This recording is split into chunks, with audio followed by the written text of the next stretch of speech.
Hey guys, Desolate Magic here, and WOTC got out their biggest, best business thinking caps and decided, you know what we should do? Because there's a convention that literally 0.0001% of the Magic audience is at, let's release absolutely every spoiler we possibly can for every upcoming thing, mix them all together to give people out in the wider community the least amount of time to process it all. So I'm at least going to split it into two videos, or this is going to be an hour long. And chances are an enormous percentage of you don't care about, certain portions of this, certain products, certain, secret layers or whatever. So I'm going to cover Lost Caverns of Ixalan in a separate video. So this is the everything else video. Let's start with some leaks or spoilers. I'm actually not sure. And I think they were posted by the guy who pulled the One Ring. This is just weird. That guy appears to go by two different names, or maybe it was somebody just covering him or imitating him. I don't even remember. At this point, I don't care what the sources are. Here's Pact of Negation. Where's this from? The upcoming Lord of the Rings set. And if you're about to say, wait a minute, didn't they do that already? Hold on, let me fast forward. We've got Lord of the Rings Jumpstart boosters. And this is coming up for the Christmas season. Holy crap, that fat pack do be looking cool. Or bundles, they call it. But you know what? It's tribal, it's fat pack, and shut up, WotC. You think you're in charge of the game? We're in charge of the game because we're the customers. In fact, I'm still going to call it tribal, and I'm upgrading it from Fat Pack to Spear Chucker Box. So these now come with 8 set boosters instead of 10 draft boosters or 9 or whatever it was. They kept changing it. I suspect that box is probably worth about $9 on the retail market over the next 2 years after it comes out. And I also suspect that die is going to be probably worth at least $6. So this could be a good value, but I don't know. So is this just a re-release of Lord of the Rings Tales of Middle-earth? It appears to be, but let me show you the set booster box. They've got Realms and Relics, so I think that's where Pact of Negation is. So when you see a new card that wasn't in the last set, I think all the boosters are the same now, I think. Maybe not the collectors or set boosters 100%, but then they added on a box topper, which is totally nuts. Still probably not a good value considering that ring is going to be banned within a year. I absolutely guarantee it. So we've got the draft boosters, which also comes with a box topper. Nice. And then we've got the classic looking collector's booster special edition.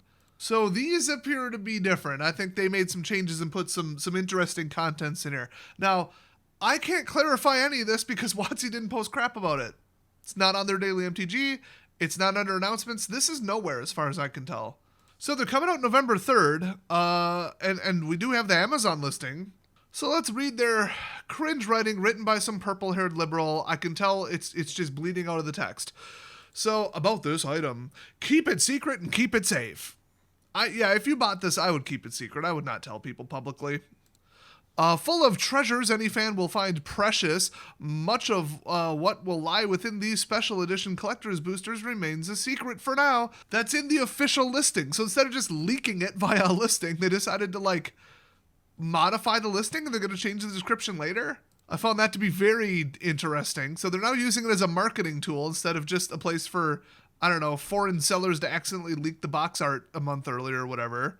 And now they're just ooh, hype thing. Okay, how about you put everything you want to tell us in one central place? How about that, WotC? How about you put it all on Daily MTG, and then every time you post a new thing, you mirror it on Twitter? How about that? Wouldn't that be nice? Instead of some of the information on Amazon and some on Reddit and some on random people tweeting it out because you recruited them to do free marketing for you. And then some of it's leaks, but they were really probably just marketing stunts by WotC. And then we've got, some of it's here, some of it's there, some of it's everywhere.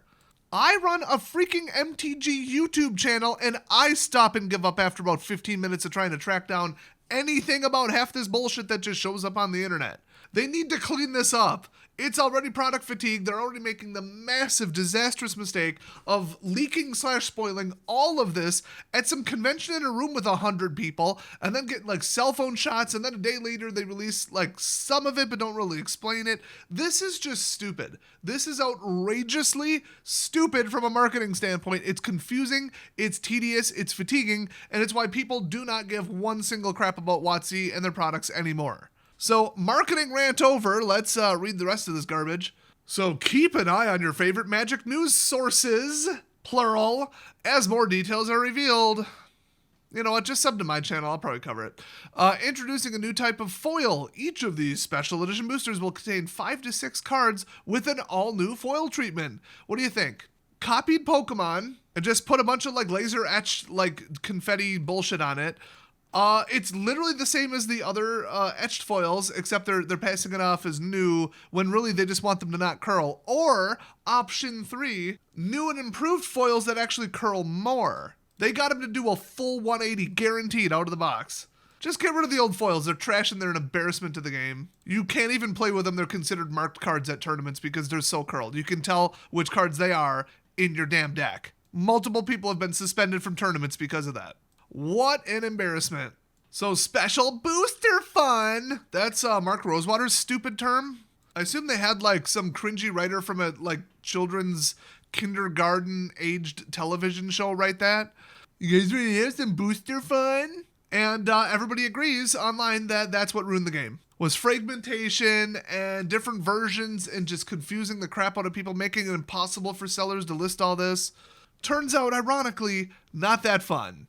But what do they describe here? Let's see. Each booster will be packed with special alt art, alt frame, and alt-right propaganda. Using exclusive borderless cards. No, you've done them before. They're not exclusive. You've done those. Borderless card art, pardon me, sure to delight longtime The Lord of the Rings fans. No, longtime Lord of the Rings fans don't want Black Aragorn. They want accuracy. So, and you know, from what I heard, most black people don't want to be pandered to and look down your nose from your ivory towers in Seattle, you rich stuck-up white people. Magic meets Lord of the Rings. I'm not going to read the rest of this. This makes me want to puke. So one booster is going for over $37. So that's really the takeaway from that. So this is the most interesting takeaway by far. We've got another version of the One Ring because, of course, they're just literally printing $20 bills at this point or higher. And then that one on the left, that looks like a secret lair, obviously. But they did say exclusive art borderless in the description. That's why I'm bringing this up right now. I think these are in the collector's boosters. Now, they're not serialized, so I don't know what they're thinking there. But if this is from a secret lair, which we don't know, somebody literally just posted this. They're like, here's a thing for the thing. That would 100% explain why they didn't ban it yet. I mean, people are just saying, well, it's in the set. Yeah, but it's like 5% of the value tops, probably lower. Come on, you know, it's one of the money pulls. In fact, it's the money pull. But the $2 million one is gone. Okay, let me just remind you of that. So now they've got another trim, as I call it. They call it a frame or like a version or what. I just call it a trim because RuneScape.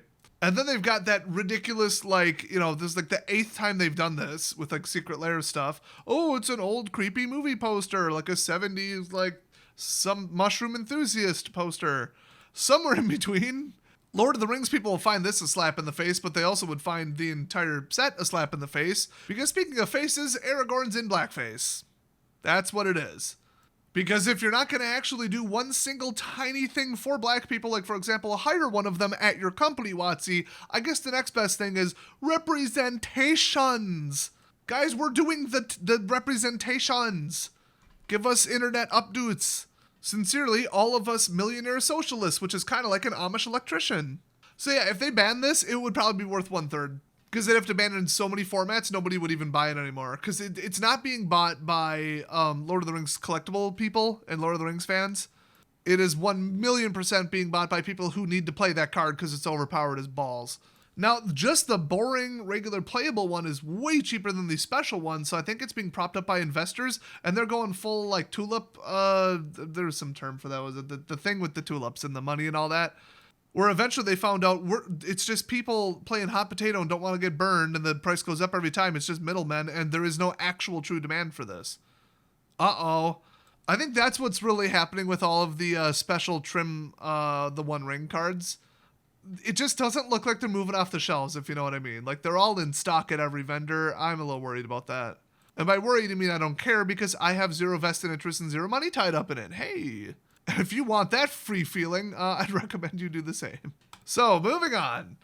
So now that we've seen this BS, let's go back to the new cards here, I guess. So, Riders of the Mark. We actually saw the art spoiled a while ago when Mark did his stupid little cringe, I'm going to upload these with no commentary. Haha, marketing stunt cringe. So I think this is a new card, but it's a 7/4/7 cost red rare, so what? But it costs 1 less to cast for each human you control. That could be huge. Trample and Haste. Yeah, you can just drop this in for 1 mana and just win the game. Especially in 5-color humans, modern, just saying. At the beginning of your end step, if Riders in the Mark attack this turn, then return it to its owner's hand. If you do, create a number of 1/1 white human soldier tokens equal to its toughness. Every single time. Holy crap, that's powerful, but it's still kind of late game, so it's not like egregious, but this is really pushing the power level here, which is what they need to do to sell cards. Next up, we got Minas Tirith Garrison, aka the Blue Boys, aka, oh, let me look at it, yep, the Multicultural Gang, woo! You know, I don't know if you knew this, but historically, because women have such great muscles and just genetically and all the testosterone and all that, they always put them on the front line. And then there's one man with a man bun, but I assume because of the hair, he identifies as a woman, so, more unrealistic bullshit from MTG X LOTR, which I believe is what they're calling this. I don't know. Why don't we just collectively call all this the Christmas bankruptcy sale? Anyway, it's a 4-cost, star 5 human soldier. Its power is equal to the number of cards in your hand. Cool. When it attacks, you may tap any number of untapped humans you control. Draw a card for each human tapped this way. Holy shit, recurring card draw for free. And all you have to do is swing in a control color. And then you get the cards before even blockers are declared. So you can bounce this back to hand, protected, boost it. Wow. This is like stupidly powerful. So, moving on, we've got another secret lair. Which one is this? I don't care. Hey, that rhymed. Good for me. Wow, apparently I'm a better writer than most of Hollywood and also WOTC employees. I know I'm a better proofreader. So yeah, they're trying to sell you more lands, but this one's a little different right here. They're trying to sell you slightly different, more lands. If you buy these, you're an idiot. Here's a lightning bolt. I legitimately don't remember what this is. It's some secret lair, I think. Don't buy secret lairs. I don't support them in any way, and I'm going to feature the products to the minimum I possibly can. But then we've got Venser the Chibi Sojourner. Yep, they're doing this. This was actually leaked last week, but I thought I'd cover it once we actually see it. The description of the product was leaked. So, yeah, we got Mini Venser. We got not quite chibi, but anime, I guess. I don't know. That's weird because it's the same artist, Doretti. Ingenious Iconoclast. Then we got Amanatu, the giant-headed fate shifter. All right. Then we got Chandra, giant-headed certified angry girl. And then we got the greatest one by far. I'm just going to say it. It's Karn. I absolutely love this. I'm not going to buy it, but I can appreciate it. You know what I mean? It's like walking through a bakery. I'm going to buy none of that, but it don't hurt to look. In fact, walking around looking at it and breathing heavily and sweating, looking at those tasty pastries, probably is burning calories. So this is Karn's Son I Am Disappointed edition. I'll be honest with you, if any of you buy that, I would not actually blame you. There have been a couple like the ones with cats where I'm like, okay, I hate WOTC and I'm boycotting their shit, but that's about as close as you're going to get to me getting out the credit card, you know what I mean? And if you buy them to resell them to some other dumbass, whatever, you're still giving WOTC money, but if you want to middleman it and be a parasite and buy it out because you think the person might forget, cool. But a lot of the secret lairs these days are not worth what the first couple were, not even close. Even the next day after it closes, when you receive it, within a week, within a month, within 2 years, all that, any benchmark, the later ones have not done as well as the early ones in general. There have been exceptions, but I think there are better ways to make money. And usually if you're going to lose 12.9% plus shipping and then pay shipping and then pay sales tax twice on, trying to resell something, yeah. You take a box, you take a photo, you put it in another box, and you send it. It's pretty darn easy, but the risk of losing money on these is really high, so I don't like that. I was going to make a video covering every secret lair and how it did financially, then graph it all, and that just seems like a whole thing. So lastly, I'm going to throw this in here. Why not? I'm not going to make this its own separate video. I might. I don't know. They're doing a collab with IHOP, the International House of Pancakes. Why are they doing this? I don't know. I guess the mana colors are syrup. I don't know. I think you're supposed to click on this and then find out what personalities / syrup colors / planeswalker you are or something. I was going to find it and do it, take the quiz or whatever, if that's what it was. But then I remembered at the last second that I'm not a 70-year-old retiree named Cheryl on Facebook taking a quiz to find out what type of syrup they are. Oh, and they'll steal your personal information. They're actually just gathering databases of security question answers. So you should probably go tell Cheryl to stop doing that. I'm not saying this is that, but the stupid little, oh, what flavor of coffee are you? What this, that, thing. It's almost more annoying than those horoscope-obsessed people.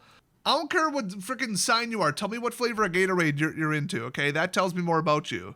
Because if it's purple, you're probably a serial killer. I'm just throwing that out there.